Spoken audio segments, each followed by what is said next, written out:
If you make this mistake I'm going to explain to you in this video, then I think you will be wasting, in the worst case, years of your time, and you will also be wasting potentially thousands of dollars. Hey, I've built 5 different online businesses to 5 figures a month. On this channel, I help you to build yours and I answer your questions. The question of the day is, should you partner up with a friend or a business partner of some sort? Should you go and find one and then partner up because you may complement each other and it's going to help you when you grow your business, right? Now, the answer to this question is more complex than you might think. It's not a yes or a no question. First of all, I like to say there is 100% a case to be made where it can be beneficial for the both of you, but especially you, to start a business with somebody else who complements you in some way. And that means usually they are good at something that you're not good at, or something that you don't want to do, but they want to do that. It could be, to give you some examples, maybe you don't like sales, you want somebody else to take over the sales part of your business while you focus on the marketing and maybe social media / advertising. That makes sense. Or the other way around. Now here are some examples of how that has, in every single case, not worked out for me personally. And in every single case, either very early or at a mid-range of when we started building the business, we stopped working together. And also in every single case, it was me who said that this is not going to work any longer. Now, first of all, something that I have noticed when you work with people in your own business and you basically try to split everything 50-50, the problem is there is no 50-50. There is no way of making sure that everything that you do, all the things you sacrifice, all the energy and time and maybe money you invest, is going to be 50% precisely of what the other person is going to bring to the table as well. That's one of the biggest problems, I think, at least to me, because I always felt like I would be working for this other person. That, at least to me, is one of the biggest problems in partnering up with somebody, especially early on, because of course, as you start your business, you may not see results immediately in the first week or the first month. And when that happens, when you're essentially working towards something bigger, you can also quickly get to a point where you're asking, hey, how invested is this other person? Are they as invested as myself?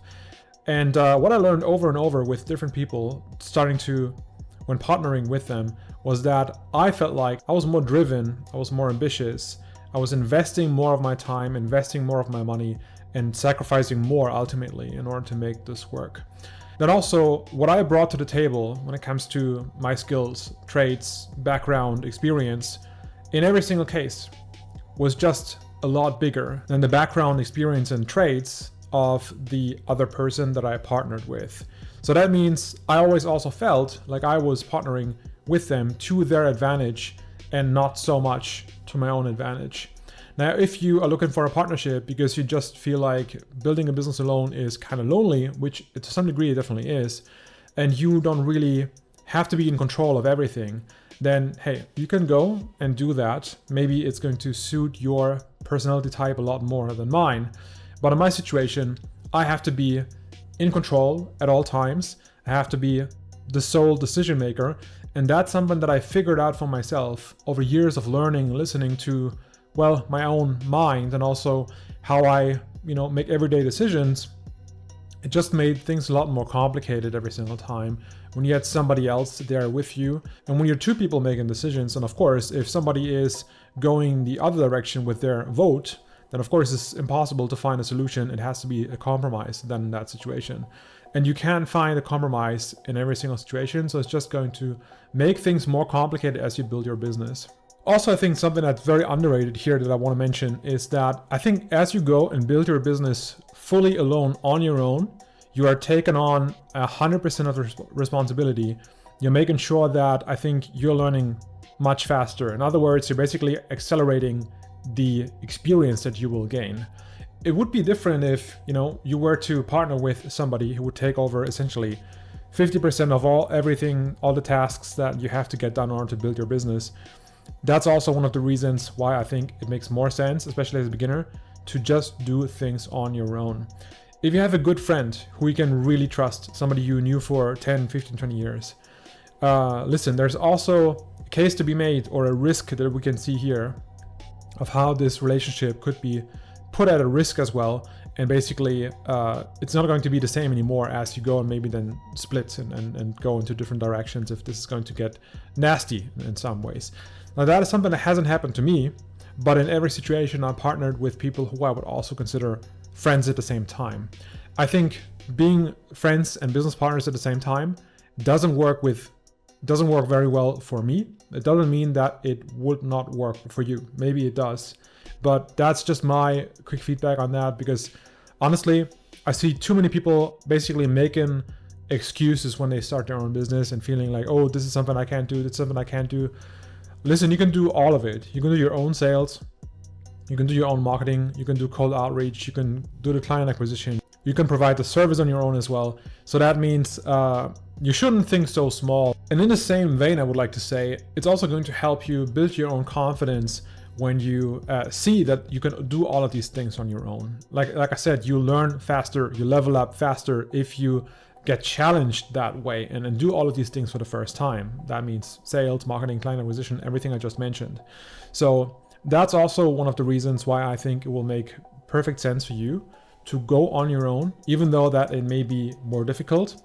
But again, if you have someone who you really trust and you don't feel like you always have to be in control, this is again very largely dependent on your personality type.